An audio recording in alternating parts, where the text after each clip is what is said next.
Sir 21/8 को भारत बंद हुआ, उसमें आप भी शामिल थे। क्यों जरूरत पड़ गया सर भारत बंद को लेके सर? देखिए, भारत बंद का कारण था कि अनुसूचित जाति और जनजाति के कोटा में कोटा की बात हुई थी कि जी उनके लिए जो रिजर्वेशन की व्यवस्था संविधान में की गई है, उसमें quota within the quota, यानी उनमें उपवर्गीकरण करके और उसमें बांटना, जी जी इसके विरोध में जी जी 21 अगस्त का जो प्रोग्राम हुआ था जी भारत बंद का, जी जी उस प्रोग्राम में काफ़ी यानी लोगों की संख्या थी और प्रोग्राम सक्सेस भी रहा। जी और जी इसी के विरोध में हम लोगों ने पूरे भारत को बंद करने के आह्वान पर किया, तो हम लोगों ने बंद किया था। जी जी। उसमें सुने कि लाठी चार्ज भी हुआ, वहाँ पे काफ़ी लोग घायल भी हुए। हाँ आप? हाँ, लाठीचार्ज हुआ था, वहाँ जी पर लाठीचार्ज हुआ था कम्बरवा चौराहे के पास में जी लाठीचार्ज हुआ था। जी क्योंकि हमारे जो भी बुद्धिजीवी वर्ग के लोग हैं, हमारे जो छात्र हैं, नौजवान हैं, वो जी सब अपने ज्ञापन को देने के लिए जी जा रहे थे कि जी गवर्नर साहब को हम लोग ज्ञापन देंगे। जी तो सब कुछ तो शांत चल ही रहा था, जी इसमें बैरिकेडिंग लगाने की क्या बात थी भाई? जब जी गवर्नर के पास जा करके जी और शिष्टमंडल जो है, अगर मानते हैं कि 10-20 आदमी जा ही रहा है, तो 10-20 आदमी को तो वहाँ जाने नहीं देंगे, लेकिन जी फिर भी 2-4 आदमी जी जो वहाँ जा करके रिप्रेजेंटेशन दे अपना जो है वहाँ देता, जी जी अपना जो भी है ज्ञापन देता, तो वो जाने नहीं दिया गया। जी झंझट की शुरुआत यहीं से होती है। क्यों जी नहीं जाएगा भाई? उसका मौलिक अधिकार जी है, हमारा मौलिक अधिकार है। हम क्यों नहीं गवर्नर से मिलेंगे, हम क्यों नहीं सीएम से मिलेंगे, या हम क्यों नहीं ज्ञापन देंगे उनके कार्यालय में? जी उनसे जी नहीं मिलेंगे, नहीं मुलाकात होगी, उनका कार्यालय तो है ना। जी तो जी उनके कार्यालय में हम तो अपने अधिकारों से संबंधित ज्ञापन तो दे ही सकते हैं, जी जी हम अपनी दिक्कतों से संबंधित ज्ञापन तो दे ही सकते हैं ना। जी ये जी तो जी हमारा फंडामेंटल राइट्स है। जी जी और इसको जो है पुलिस से दमन करके रोकती है। तो ये तो नीतीश सरकार की दमनकारी नीति और उनकी सरकार की जो पॉलिसी है, जी ये शो करता है कि वो तो दलित विरोधी हैं। जी जी जी जी अगर दलित विरोधी नहीं होते तो ये कौन सा वहाँ पर आफत हो रहा था, कौन सा मैंने बहुत ज़्यादा उग्र भीड़ थी, या भीड़ जो है काफ़ी उग्र हो गई थी?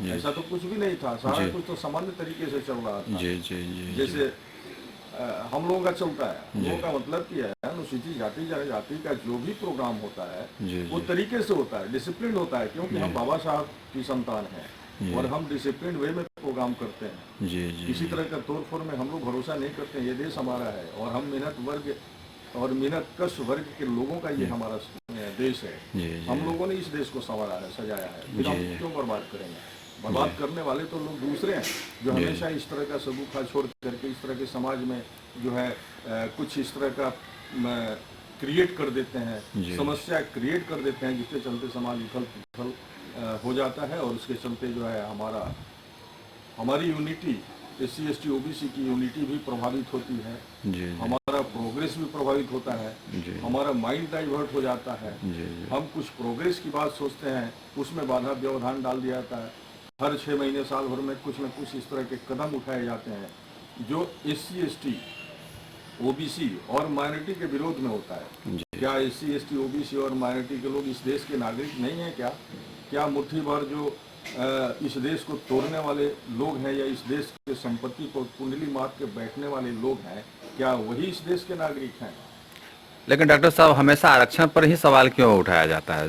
आरक्षण पर देखिए, ही मतलब हमेशा। ये तो जी एक सबसे बड़ा महत्वपूर्ण मुद्दा है। जी और आपके चैनल से हम जी इस बात को जी उजागर करना चाहते हैं जी कि आरक्षण शुरू से ही एक जी विवाद का विषय रहा, विवाद का विषय होना नहीं चाहिए था। जी क्योंकि सारी संपत्ति पर तो आपने कुंडली मार के बैठा हुआ है। कुछ जी गिने चुने लोग, कुछ परसेंटेज, कुछ बहुत ही कम परसेंटेज के लोग जो है भारत की सारी संपत्ति पर कुंडली मार के बैठे हुए हैं। जमीन उनके पास है, जंगल पर उनका अधिकार है, जी जल पर उनका अधिकार है, बड़ी बड़ी इंडस्ट्री पर उनका अधिकार है, सब पर तो उन्हीं का अधिकार है। बड़ी बड़ी फैक्ट्री उनकी है। दलितों और पिछड़ों के पास में क्या है, आदिवासियों के पास में क्या है? कितने आदिवासी जो है इंडस्ट्रियलिस्ट हैं, कितने शेड्यूल कास्ट के लोग इंडस्ट्रियलिस्ट हैं, कितने OBC के और माइनॉरिटी वर्ग के लोग इंडस्ट्रियलिस्ट हैं, कितने लोग ये जमीन पर कुंडली मार के बैठे हुए हैं? आप पटना के बगल में चले जाइए, फुलवारी विधानसभा में हमने विजिट किया है और बार बार हम मीटिंग करते रहते हैं। थोड़ा सा शहर से बाहर से मतलब निकलिए, ग्रामीण क्षेत्र शुरू होता है, वहाँ आज भी गंदे नाले के किनारे हमारे शेड्यूल कास्ट और शेड्यूल ट्राइब तो खैर नहीं है, लेकिन शेड्यूल कास्ट के लोग, अत्यंत पिछड़े समाज के लोग आज भी वहाँ यानी सरकारी जमीन पर, नाला पर जी गुजर बसर करते हैं, अपना गुजर बसर कर रहे हैं जी। ये सरकार को दिखाई नहीं पड़ती है, कोई भी सरकार हो, पूरे भारत की सरकार हो या राज्य की सरकार हो। तो आरक्षण का मुद्दा हमेशा से विवादास्पद इन लोगों ने बना के रखा है। वो एक्चुअली विवादास्पद नहीं है, वो अफर्मेटिव एक्शन है जो पूरे विश्व में चलता है, सिर्फ भारतवर्ष में ही नहीं है, बिल्कुल अमेरिकी देशों में भी है या अन्य जो वेस्टर्न कंट्री है वहाँ पर, जहाँ पर हमारे काले और गोरे का झंझट शुरू से रहा है। तो गोरे वहाँ पर भी शासक थे और काले वहाँ पर जो है यानी शोषित समाज को बिलोंग करते थे, लेकिन फिर बाद में परिस्थितियां बदली जो उनको आगे बढ़ाने के लिए वहाँ एफर्मेटिव एक्शन वहाँ आज भी चलता है। ऐसी भी नई बात नहीं है कि सिर्फ भारतवर्ष में ही एफर्मेटिव एक्शन की बात होती है, वहाँ भी बहुत सा प्रोग्राम चलता है। और हमारे यहाँ जो है आरक्षण, ये आरक्षण तो बहुत क्षेत्रों में बहुत पहले से था। ये तो आरक्षण जो है, जब भारत का संविधान लिखा गया और Baba Saheb doctor B are Ambedkar ने जब भारत का संविधान लिखा तो उसमें ये संजोया, जबकि ये जो है द्वितीय गोलमेज सम्मेलन 1932 में जो है ये लड़ाई लड़ी गई थी अंग्रेजों से, तर्क वितर्क करके अंग्रेजों के सामने अपनी बातों को रख करके बाबा साहब ने वहां से लड़के लिया है। और जब वहां से अनुमति मिली तब वही गवर्नमेंट ऑफ इंडिया एक्ट 1935 में ये मेंशन किया गया। फिर उसी को जो है, उसी आधार पर भारत के संविधान में डॉक्टर बी आर अम्बेडकर साहब ने इस सबको जोड़ा था और एक लिस्ट बनाया था। और उसमें जो है, उस लिस्ट में जो है अनुसूचित जाति और जनजाति क्या जो है, जो जितनी जनसंख्या है, जितनी जातियां हैं, उन सबको जो है इनलिस्टेड किया गया था, सूचीबद्ध किया गया था। और वही संविधान की धारा जो है 341 जो है वो अनुसूचित जाति के लिए है, 342 अनुसूचित जनजाति के लिए है, और बाद में वही 340 जो हमारा ओबीसी के लिए है, जो डॉक्टर बी आर अम्बेडकर ने जब भारत का संविधान लिखा तो उसमें उन्होंने बनाया था 340 ओबीसी के लिए, 341 शेड्यूल कास्ट के लिए और 342 शेड्यूल ट्राइब के लिए, है ना। तो संविधान में 340 में बाबा साहब ने ये प्रावधान दिया। उन्होंने जब व्यवस्था की थी तो उन्होंने ओबीसी के आरक्षण की बातें की थी, लेकिन नेहरू जी और पटेल जी उसका विरोध किए।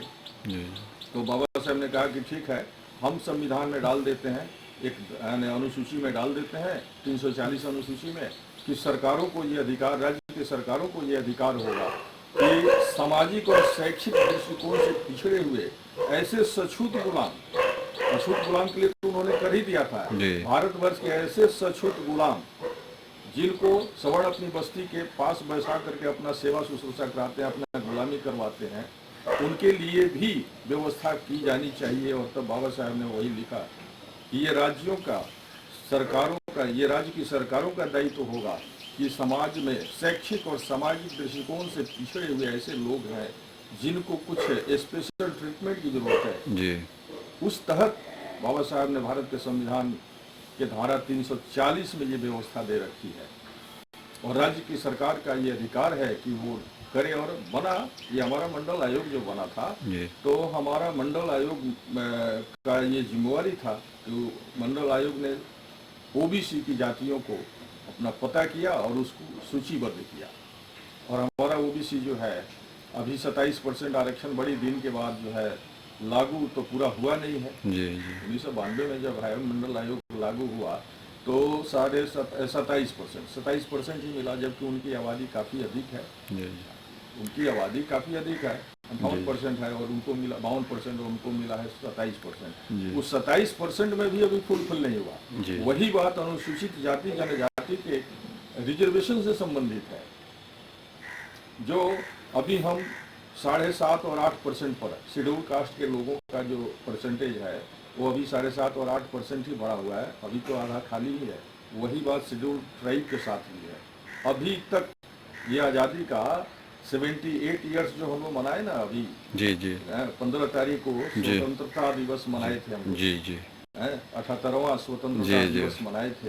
ये हमारा राष्ट्रीय पर्व है, लेकिन 78 वर्षों में 78 ईयर्स के बाद भी अभी बहुत ज़्यादा स्थिति में सुधार नहीं हुई है। जी। तो आप तो एक तरह से सुधार की बात करते हैं, लेकिन जिस तरीके से सुधार होना चाहिए उस तरह का मतलब सुधार सुधार होता होता नहीं नहीं है। जी है। जी जी तो जी नीतियां तो बहुत आपने बना दी है, जी जी मगर नियत में खोट है, जी इसीलिए नीतियों को चोट है, तो आप तो उसको जी उसके तरफ ध्यान देते नहीं जी है। जी। लेकिन सर एससी एसटी चाहे विभिन्न जातियों की मतलब उपजाति की बात करें तो उसका वर्गीकरण ऐसे मतलब किया जा रहा है, वर्गीकरण देखिए, जैसा कितना कि उचित हमने है सर? बताया ना जी कि आरक्षण जो है हमेशा से विवाद का विषय बना दिया गया है, ये जी है जी नहीं, जी ये जी बना दिया गया है, और जी कुछ लोगों के द्वारा बना दिया गया है। जी और दुर्भाग्य ये है जी कि आज हायर जुडिशरी भी हमारे कुछ लोगों के जो मनुवादी और सामंती विचारधारा के लोग हैं, जी उनके एजेंडे को हमारा हायर जुडिशरी भी पालन करने में लगा हुआ है। जी यहाँ से गड़बड़ी पैदा हो रही है। तो आखिर ये दलित समाज और पिछड़ा समाज और माइनॉरिटी समाज जाएगा कहाँ? बिल्कुल जब बिल्कुल। हायर जुडिशरी में इस तरह का पक्षपात पूर्ण रवैया हो, तो ये जाएगा कहाँ? अब आपको बता देते हैं कि आरक्षण किस तरह से कंट्रोवर्शियल स्थिति में लोग पहुंचाया है। जी जब 70 के दशक में वैकेंसी आती थी, तो उस समय लोग कहते थे क्या कि suitable candidates are not available. 70 के बाद जो है 80 के दशक में जब कुछ कैंडिडेट्स अवेलेबल होने लगे, तभी लोगों ने कहा कि candidates are available but not suitable. और 90 के दशक में जब सुटेबल कैंडिडेट मिलने लगे, जी अवेलेबल होने लगे, जी तब इनका पाड़ा चढ़ गया। तो ये तरह तरह के हथकंडे अपनाए। जी कभी हथकंडा अपनाया रोस्टर पॉइंट का, कभी हथकंडा अपनाया कि रिजर्वेशन में रिजर्वेशन को समाप्त कर दिया जाए, तो कभी उपवर्गीकरण की बात हुई, तो कभी ऐसा भी हुआ कि जी संविधान की समीक्षा होनी चाहिए। अरे भाई, संविधान की समीक्षा क्यों होनी चाहिए? संविधान की समीक्षा क्यों होनी चाहिए? समीक्षा तो कुछ ऐसे लोग हैं जो सामंती सोच के हैं और मनुवादी सोच के हैं, जिनके चलते ये पूरा जो है हमारा देश उथल पुथल में शुरू से रहा है। तो पहले वैसे लोगों की मानसिकता का समीक्षा होना चाहिए, और वैसे लोगों के अधिकारों की समीक्षा होनी चाहिए, वैसे लोगों की धन और संपत्ति की समीक्षा होनी चाहिए कि आपकी आबादी इस देश में कितनी है और आप कितना देश की संपत्ति को कुंडली मार के बैठे हुए हैं। राष्ट्रपति सचिवालय में दलितों और पिछड़ों और माइनॉरिटी के लोगों की संख्या कितनी है और आपकी संख्या कितनी है? प्रधानमंत्री सचिवालय में सेम वही बात है। और जितने भी हायर पोस्ट हैं, पॉलिसी मेकिंग जो हमारा पोस्ट कहा जाता है, जिसमें बहुत बड़े आईएएस और आईपीएस वगैरह होते हैं, उस पोस्ट से तो हमको वंचित किया जा रहा है। हालांकि हमारे लोग आईएएस और आईपीएस कम नहीं है, लेकिन जहां बहुत महत्वपूर्ण पोस्ट होता है, नीति निर्धारण की बातें होती है, वहां पर जो हाईएस्ट रैंक के जो आईएएस आईपीएस होते हैं, वहां तक हमारे लोगों को कम ही मौका मिलता है। आईएएस आईपीएस की कमी तो है तो नहीं। डॉक्टर साहब हायर मतलब इसे जुडिशियर का क्या स्टैंड है, मतलब कैसा स्टैंड है इस चीज़ को लेके? हायर जुडिशियर, देखिए, हमारे देश की जो है जी हायर जुडिशियरी अगर इस तरह से इम्पार्शियल होती, तब इस तरह की दिक्कत नहीं होती। लेकिन वहाँ पार्शियलिटी नाम की चीज़ देखने को मिल रही है। जी ये चुनाव के समय में भी हम लोगों ने देखा है जी कि पार्टी विशेष को जो है फायदा पहुंचाने की बात हो रही थी। इलेक्ट्रोल बॉन्ड पर इतना ज़्यादा बवाल मचा, स्टेट बैंक डेट पर डेट लिए जा रहा था कि नाम नहीं बताएंगे, नाम नहीं बताएंगे। क्यों नहीं बताएंगे भाई? तो वहाँ भी देखा गया। और हमारे जो है बड़े बड़े नेता, देश के बड़े बड़े नेता, चुनाव प्रचार के समय बहुत तरह की बातें कहे जो चुनाव संहिता के विरोध में जाता है। वैसा नहीं करना चाहिए। आचार संहिता जो चुनाव के समय लगती है, उसके विरोध में सारी बातें हो रही थी, लेकिन प्रधानमंत्री पर किसी तरह का एक्शन नहीं हुआ। इंडिया सनातन की बात कर रहे थे और राहुल गांधी जी जो है इंडिया का संविधान लेके घूम रहे थे। तो ये उस समय जो है सनातन की बात समय चुनाव के समय करना, फिर ये बात करना कि आपके जानवर खोल के ले जाएंगे, फिर ये कहना कि आपके मंगलसूत्र खोल कर ले जाएंगे, जी ये चुनाव के समय इस तरह की बातें आनी चाहिए। तो दूसरा, जो दूसरी पार्टी के लोग जब इस तरह की बात करेंगे, खरीद करेंगे ही नहीं, क्योंकि जी उनका लेवल तो कुछ दूसरा है, उस तरह जी के लोग करेंगे जी नहीं। जी जी और जहाँ तक है कि हमारा जो है पिछड़ा और आदिवासी और जो अनुसूचित जाति की पार्टी है, तो खैर इस तरह की बात तो हम लोगों का होता ही नहीं है। इस तरह का लेवल हम लोग का नहीं है। जिसका लेवल है वो बात किया, तो क्यों नहीं चुनाव आयोग पर एक्शन हुआ? सुप्रीम कोर्ट तो सबसे ज्यादा ऊंचा, माने सब कुछ है ना, सर्वोच्च है, हमारे देश का सर्वोच्च न्यायालय, सर्वोच्चतम न्यायालय है ना। तो उच्चतम न्यायालय है, सर्वोच्च न्यायालय है। हायर जुडिशरी है, तो क्यों नहीं न्याय मिला वहाँ पर? क्यों नहीं ऐसे लोगों को जो है सजा मिली? क्यों नहीं ऐसे लोगों को चुनाव से डिबार किया गया? जी तो ये बहुत सारे सवाल हैं। जी जी और जब चुनाव में या किसी भी मौके पर किसी विशेष व्यक्ति के व्यक्तिगत एजेंडे को या किसी विशेष समुदाय और संप्रदाय के व्यक्तिगत एजेंडे को राष्ट्रीय एजेंडा में परिवर्तन करने की बात करिएगा तो यही सब होगा। जी जी। तो क्या सर SC ST और OBC की मतलब जो जाति है, क्या उनके कोटे में मतलब उनका अति होना चाहिए? पहले तो ये कह रहे हैं कि जी आपके चैनल के माध्यम से ये हम कहना चाहते हैं कि जी। कोटे में SC ST और OBC के कोटा में जो सब उपवर्गीकरण, जी हो रहा है, जी जी उपवर्गीकरण हो रहा है, जी इस तरह का उपवर्गीकरण तो पहले आप सवर्ण समाज के कोटा में करिए ना, तब आपको पता चलेगा। जी। पहले हमारा तो अनुरोध ट्राई कर लीजिए उधर। और हमारा अनुरोध है, और आने वाले दिनों में हम लोग इस पर डिमांड करेंगे। जी हम लोग बैठने वाले नहीं हैं कि जी 21 तारीख को हम लोगों ने धरना प्रदर्शन दिया और लाठीचार्ज हुआ और हम लोग डर गए, ऐसा नहीं है। जी अभी जब तक हमारी समस्याओं का समाधान नहीं होगा जी तब तक हम लोग अड़े रहेंगे, और अभी बहुत सारे डिमांड होंगे। और अच्छी बात है कि हमारे सुप्रीम कोर्ट ने हमें जगा दिया है इस तरह का ये करके, जी इस जी तरह का जो है जी नियम बना करके। ये नियम तो नहीं बनाया, लेकिन फिर भी शगुफा छोड़ने की क्या जरूरत थी, जी जिसमें हमारे हजारों माने लाखों लोग इसमें जो है माने इन्वॉल्व हुए और उनका प्रोग्रेस बाधित हुआ, उनका जी दिमाग कहीं और था सोचने का, जी वो कहीं और डाइवर्ट हो गया गलत डायरेक्शन में, और वो जो है अपने अधिकार के लिए इतने दिन से मैंने चिंतित रहे। लास्ट में जो है प्रदर्शन की बात हुई, बिहार बंद की बात हुई, पूरे भारत बंद की बात जी हुई, जी और भारत बंद में जो है कई जगहों पर लाठीचार्ज भी हुए जी और कई लोगों को मैंने चोटें आई है, क्षति भी जी पहुंची है, और खुद जो है यानी हम भी वहाँ खड़े थे और लाठीचार्ज के शिकार हम भी हुए। जी तो जी ये क्या बात है भाई? है क्या नीतीश की पुलिस जो है इतनी बर्बरता से लोगों की पिटाई करने शुरू कर दी? उनको ये नहीं समझ में आ रहा है कि यहाँ यानी सभ्य समाज के लोग भी खड़े हैं, यहाँ उम्रदराज लोग भी खड़े हैं। तो ये नीतीश कुमार क्या दिखाना चाहते हैं? जी नीतीश जी क्या दिखाना चाहते हैं? जी नीतीश जी तो हमेशा जो है दलित विरोधी रहे हैं, जी जी हमेशा दलित विरोधी रहे हैं। जी यही क्वेश्चन है जो बीपीएससी का क्वेश्चन आउट हुआ था, तो एक आईएएस को, जो दलित समाज के आईएएस थे, उनको 3 साल जेल में सराया गया, और आज हर परीक्षा में, बिहार की हर परीक्षा में क्वेश्चन आउट हो रहा है। जी जी और यहाँ दावे के साथ किया जा रहा है कि बड़े बड़े सफेद पोस्ट लोग वैसे वैसे जो सेटर हैं और वैसे वैसे क्वेश्चन को लीक, पेपर को लीक कर आने वाले लोग हैं, उनका जी उनको जो है सहायता मिलती है, उनको प्रोटेक्शन मिलता है, जी उनको शरण मिलता है बड़े बड़े राजनीतिज्ञों के यहाँ से। जी जी उस समय नीतीश जी बहुत चुस्त दुरुस्त हुआ करते थे। आज क्या है? आज कोई भी ऐसा बिहार का एग्जाम नहीं है जिसमें पेपर लीक नहीं हो रहा है। जी क्या नीतीश जी ले रहे हैं? एक्शन लेना चाहिए ना। जी जी जी तो दलित और आदिवासी से थोड़ा मोड़ा कुछ गलती हो जाए तो आप तुरंत जो है एक्शन में आ जाइएगा, जी और जी बाकी लोगों से जब होगा तो वैसे लोगों को घर में बैठा करके रखिएगा, और उस पार्टी के नेता घर में बैठा करके रखेंगे, जी, जी, जी। या उस पार्टी के लोगों के जुबान पर ताला लग जाता है कि जी। उसमें कुछ नहीं बोल पाते जी हैं। जी होना लेकिन चाहिए ना। जी जी लेकिन डॉक्टर साहब, जो भारत बंद देखे, क्या इसमें कांग्रेस या अन्य पार्टियों की क्या भूमिका रही? क्या वो लोग बैकफुट पे रहे? क्या उसमें शामिल नहीं हुए?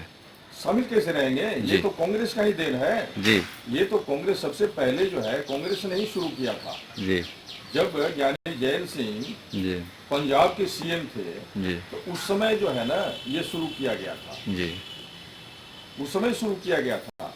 यानी अनुसूचित जाति में उप वर्गीकरण, ये पंजाब की देन है, और उसी को मान करके जो है हरियाणा में किया गया, जी जी और उसी को मान करके लास्ट में जो है जी। आंध्र प्रदेश में किया गया। जी। तो आंध्र प्रदेश में जो है ये केस दर्ज हुआ, और उसमें जो है आंध्र सरकार ने वर्ष 2000 में जी। अनुसूचित जाति की कुल जी 69 जातियां हैं जी। वहाँ आंध्र प्रदेश में 4 भागों में बांटा, जी और इसकी चुनौती जो है ना जी ईवी चिनैया उच्चतम न्यायालय में दिए जी। थे, और उच्चतम न्यायालय ने दिए थे, और माननीय उच्चतम न्यायालय ने आंध्र प्रदेश सरकार के उस निर्णय को अल्ट्रा वायरस कहते हुए निरस्त कर दिया, जी जी और 5 नवंबर 2004 को इस मामले में अपना न्याय दिया। और क्या न्याय दिया? 5-4 बिंदुओं पर न्याय दिया था। जी वो है हमारे पास, हमने आर्टिकल भी लिखा था इस पर, जी, बहुत जी। पहले हमने आर्टिकल भी लिखा था इस पर। जी और क्या निर्णय दिया? जी 5 बिंदुओं पर दिया, जो इस प्रकार है। नंबर 1, संविधान में अनुसूचित जाति के वर्गीकरण का कोई भी प्रावधान नहीं है।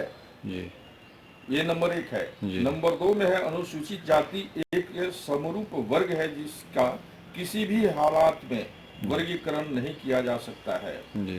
तीसरा, अनुसूचित जातियों के बीच संवैधानिक लाभों के वितरण का मापदंड बिल्कुल एक समान होना अनिवार्य है। जी। जी। हाँ, जी। इसमें जरा सा भी कमी बेशी नहीं होगा। चौथा, अन्य पिछड़ा वर्ग में अगर उप वर्गीकरण का कोई प्रावधान बनता है तो वह प्रावधान अनुसूचित जाति पर लागू नहीं होगा। जी। जी। है ना। ये ओबीसी पर क्रीमी लेयर आपने लगाया तो उसके आधार पर आप ये नहीं कि अनुसूचित जाति जनजाति पर ही लगा दें। जी। नहीं लगाना चाहिए, हालांकि वहां भी नहीं लगना चाहिए, ओबीसी पर भी नहीं लगना चाहिए। क्यों लगेगा? जी। एक तो इतने दिनों के बाद आपने दिया जी। 58% की आबादी वाले को, 52% आबादी वाले को आपने 27% दिया। जी। काफी लंबे समय, आजादी के काफी वर्षों के बाद आपने दिया था, और उसमें भी हमारे ओबीसी के रिजर्वेशन को वहां भी फुलफिल नहीं हुआ है। जी। सिर्फ SC/ST की बात नहीं है, वहां भी हमारा रिजर्वेशन अभी फुलफिल नहीं हुआ है। और आप क्रीमी लेयर की बात बनाने चले हैं।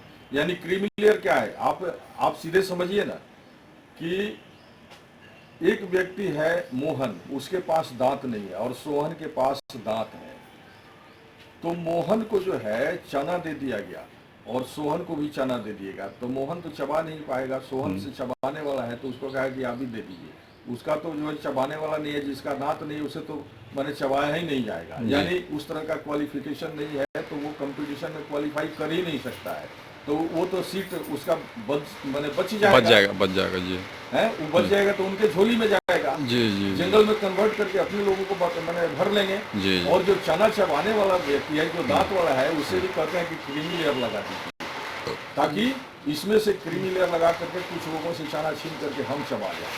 तो यही आरक्षण और क्रीमी लेयर का यही डेफिनेशन है। समझ गए ना। और दूसरा डेफिनेशन ये जान लीजिए कि 100 रोटी है जी। और उसको में एक आदमी जो है, एक तरफ जो है आपका 85 आदमी है और एक तरफ 15 आदमी है। तो 15 आदमी को 50 रोटी दे रहे हैं। अब 85 आदमी को आप जो है 49 रोटी दे रहे हैं। घटेगा किधर घटेगा, किधर बढ़ेगा? जहाँ 15 आदमी है वहाँ 50 को रोटी दे रहे हैं, तो खा करके उसको एगुन होगा, पेट में फूलेगा उसका है। और वही ज्यादा दिन खाएगा तो उसका कोलेस्ट्रॉल बढ़ेगा, BP हाई होगा, मर जाएगा। और इधर जो है मेहनत कश वर्ग का आदमी है और मैंने 49 या 50 ही समझ लीजिए, तो 50 आदमी को आप जो है 50 आदमी को आप 50 रोटी दे रहे हैं और 15 आदमी को एक तरफ 50 रोटी दे रहे हैं। 50 तो पेट तो फूलेगा ही सर।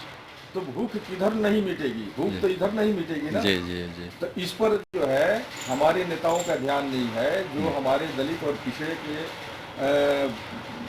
वोट से जीत करके सरकार बनाते हैं, और दूसरे का जो है डर दिखा करके कि ये सरकार आएगी तो ये कर देगी, संविधान बदल देगी तो वो बदल देगी। तो संविधान तो बदलने की साजिश तो चली रही है जी। जिस साजिश को तो हम लोग सफल होने नहीं देंगे, चाहे उसके लिए चाहे जो हो जाए। तो क्या सर भारतीय संविधान का समीक्षा होना चाहिए सर? तो जी। आप उसमें क्या कर रहे हैं? जो संविधान की दुहाई दे करके जो चुनाव लड़े थे और संविधान खतरे में ये कह करके हमारे दलित और आदिवासियों से जो वोट लिए थे, तो आप क्या कर रहे हैं कि मुंह पर ताला लगा हुआ है जी। है? तो आपके स्टैंड को भी तो हम लोग समझ रहे हैं ना कि आप क्या कर रहे हैं, आप कितने पानी में हैं। मतलब आप खाली वोट लेना जान रहे हैं बस। तो आप तो खाली वोट लेना चाहते हैं, जानते हैं जी। उससे ज्यादा तो आप कुछ कर नहीं सकते हैं। जी। जी। तो ये स्टैंड जो है हम लोग समझ रहे हैं और हमारे लोग समझ रहे हैं जी। समझ रहे हैं, ज्यादा समझ रहे हैं, क्योंकि हम लोग जो है हम अपने ऐसे महापुरुषों के वंशज हैं, है ना। हम छत्रपति साहू जी के वंशज हैं, हम डॉक्टर अम्बेडकर के वंशज हैं, हम ज्योतिबा महामना ज्योतिबा फुले के वंशज हैं, हम माता सावित्रीबाई फुले के औलाद हैं, हम माता फातिमा शेख के औलाद हैं, हम बाबा साहब के औलाद हैं, हम परियार ललई सिंह यादव के औलाद हैं, हम जो है EV रामास्वामी नायकर की औलाद हैं, हम संत रविदास के औलाद हैं, संत कबीर के औलाद हैं। हम लोग तो हैं, हमारे वंशज हैं। हमें तो गर्व है कि हम इतने बड़े बड़े महापुरुषों के वंशज हैं जो तार्किक हैं, और हम लोग तर्क की बात करते हैं, हम लोग अंधविश्वास की बात नहीं करते हैं। तो इसके लिए डॉक्टर साहब मजबूती से आप लोग लड़ाई लड़ते रहेंगे? बिल्कुल लड़ाई लड़ी जाएगी, लड़ रहे हैं, हम लोग लड़ रहे जी हैं। जी तो जी वर्गीकरण जो है बिल्कुल ही गलत है और ये जी होना नहीं जी चाहिए। अरे अभी तक तो हमारा फुलफिल हुआ ही नहीं, जी फिर उनको वर्गीकरण का क्या सवाल है? तो फिर वो चाना वाला सवाल हमने कहा ना जी कि जी बिना दांत वाला का तो आपने कहा कि नहीं आता है तो दे दीजिए, आप दे दीजिए। आप हमारे पहले जो होता था कि जो रिजर्व सीट बढ़ जाता था उसको मैंने बैकलॉग को उसको 3 साल कैरी फॉरवर्ड करते थे। पहले तो होता था कि एससी में नहीं मिला तो एससी से भर दीजिए, और एसटी में नहीं मिला तो एससी से भर दीजिए, और दोनों में सुटेबल नहीं मिला तो उस सीट को जो है अरे आप कैरी फॉरवर्ड करके 3 साल ले जाइए। जी और 3 साल के बाद जो है पहले तो स्पेशल ड्राइव वगैरह की भी बात होती थी, और स्पेशल ड्राइव के चलते कई बार वैकेंसी आई है। जी भारत सरकार और राज्यों की सरकारों में कई बार स्पेशल ड्राइव करके आया है जी और बहाली हुई है। अब तो वो सारा कुछ खत्म हो गया। जी क्यों? अरे हमारे पास तो कुछ भी नहीं है, एकमात्र नौकरी का साधन है, एकमात्र थोड़ा सा स्पेशल ट्रीटमेंट की बात है। और आपने सदियों से हमें हाशिए पर रखा था। जिस दिन जाति बनाए थे, जिस दिन वर्ण बनाए थे, उस दिन आपको अच्छा लगा, और आज जो है वर्ण और जाति देख करके जो है बनाने में तो बहुत मजा आया। और जब उसके अनुसार जब कुछ सुविधा देने की बात हो रही है तो हमें भी तो सुविधा चाहिए ना। हम भी तो इस देश के नागरिक हैं, हमें भी तो पता है ना कि इस देश के नागरिक हम हैं, तो हमारा क्या अधिकार है, हमारा क्या कर्तव्य है। तो कर्तव्य की बात को आप चर्चा नहीं करते हैं। जो इस देश के नागरिक हैं बहुसंख्यक, वो जो है पूरे देश को हरा भरा करके खिलाते हैं, पूरे देश में अनाज की पैदावार करते हैं, पूरी बड़ी बड़ी फैक्ट्री में वो काम करके जो है कपड़े का उत्पादन करते हैं, जो आयात निर्यात सब कुछ होता है। बड़ी बड़ी बिल्डिंग बनाते हैं, कौन बनाते हैं? हमारे लोग बनाते हैं। और उनको खुद रहने का जो है ना ठिकाना नहीं है, जगह नहीं है, 5 दूर जमीन नहीं है। बहुत जगह ऐसा है जो भूमिहीन लोग आज भी हैं। क्या सरकार कर रही है? हमारी बिहार सरकार में भी कोई 3 डिसमिल की बात करता है, कोई 5 डिसमिल की बात करता है। क्या हो रहा है अभी तक? 1 डिसमिल भी नहीं मिल रहा है।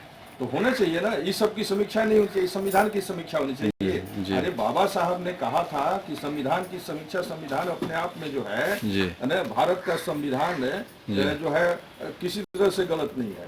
संविधान चाहे कितना ही अच्छा क्यों न हो, जी यदि उसको लागू करने वाले अच्छे नहीं हैं तो जी। संविधान निश्चित रूप से गलत साबित होगा। जी और यदि संविधान कितना भी बुरा क्यों न हो, यदि उसे लागू करने वाले लोग अच्छे हैं तो संविधान बिल्कुल ही अच्छा साबित होगा। ये हमारे विश्व विभूति, सिंबल ऑफ नॉलेज और संविधान के निर्माता बाबा साहब डॉक्टर B.R. अम्बेडकर का कथन है, जी कोई आम आदमी का कथन नहीं है। जी। तो इस कथन में जो दम है उस पर भी ध्यान दिया जाना चाहिए। और दुर्भाग्य यह है कि आज ऐसे ही लोगों के हाथ में संविधान पड़ा हुआ है जिसकी मानसिकता संविधान के विरोध में है, और जो किसी न किसी तरह से अपने उन मनुवादी प्रवृत्तियों और नियम कानून को लागू करना चाहता है जिसमें दलितों और पिछड़ों को कोई स्थान नहीं था। और हमेशा जो है हमारे दलित और पिछड़े समाज के लोग, खास करके उसमें दलित और आदिवासी लोग, हमेशा से सोशली ह्यूमिलिएटेड रहे, सोशली बाइकॉटेड रहे और नेग्लेक्टेड रहे, और वो हाशिए पर डाल दिए गए। और आज भी उसमें बहुत सारे लोग हाशिए पर हैं। तो समीक्षा तो इसकी होनी चाहिए ना। जी जी। तो हमारे माननीय सुप्रीम कोर्ट और हाई कोर्ट के पास तो इस तरह का कहीं डेटा था नहीं। आनंद फानंद में है कि आरएसएस का एजेंडा था, भाजपा का एजेंडा था, लागू करो तो लागू हो गया। बातें मैंने छेड़ दो तो बातें छेड़ दी गई, बातें छेड़ दो तो बातें छेड़ दी गई। इससे जो है परेशानी बढ़ती है ना। जब आपके पास जो है आप जो है देश के सर्वोच्च न्यायालय है, देश की कोई भी बातें जहां से न्यायालय से, अन्य न्यायालयों से अगर न्याय नहीं मिलता है तो पब्लिक आपके पास जाती है, भारत की नागरिक आपके पास जाती है। वहां तो न्याय होना चाहिए ना, दूध का दूध और पानी का पानी होना चाहिए। तो ये कौन सा शगुफा जो है आरएसएस के लोगों ने कह दिया और फिर नोटिफिकेशन हो गया, 7 जजों का बेंच बैठा दिया गया, और फिर ये जारी हो गया, फतवा जारी हो गया कि सरकारों का, राज्य के सरकारों का ये अधिकार बनता है कि वो करें। राज्य के सरकारों का अधिकार ये नहीं बनता है कि वो जमीन किसके पास कितनी है समीक्षा करें। राज्य की सरकारों के पास ये अपने आदेश तो कभी नहीं दिया कि जो है वहाँ की संपत्ति में वहाँ के गरीबों का क्या स्थान होता है, वो उसका शेयर होता है या नहीं होता है। आपने इसकी समीक्षा नहीं की। आपने इसकी समीक्षा नहीं की कि उस राज्य के सरकार में बड़े बड़े पोस्ट पर कितने लोग बैठे हुए हैं, उसमें दलित कितने हैं, आदिवासी कितने हैं, हमारे ओबीसी के लोग कितने हैं, माइनॉरिटी कितने हैं। इस पर तो आपका ध्यान नहीं जा रहा है, आपकी नज़र नहीं जा रही है, जानी चाहिए इस पर भी। और ये कब होगा? जब आप एक सही तरीके से डेटा कलेक्ट करवाएंगे तभी होगा, ऐसे नहीं होगा। हवा में तीर छोड़ने से नहीं होगा। आप डेटा कलेक्शन करा लीजिए ना, हम लोग तो तैयार हैं। आप डेटा कलेक्शन करा लीजिए, कौन किस नौकरी में कितना ज़्यादा है, किस वर्ग का प्रतिनिधित्व कहाँ है, कहाँ नहीं है, और नहीं है तो 78 साल में क्यों नहीं है, इसके लिए जिम्मेवार कौन है। क्या हमारी सरकार जो है वेलफेयर स्टेट है, तो वेलफेयर स्टेट का यही रोल होता है कि कोई खाते खाते मरे और कोई बिना खाए हुए मर जाए।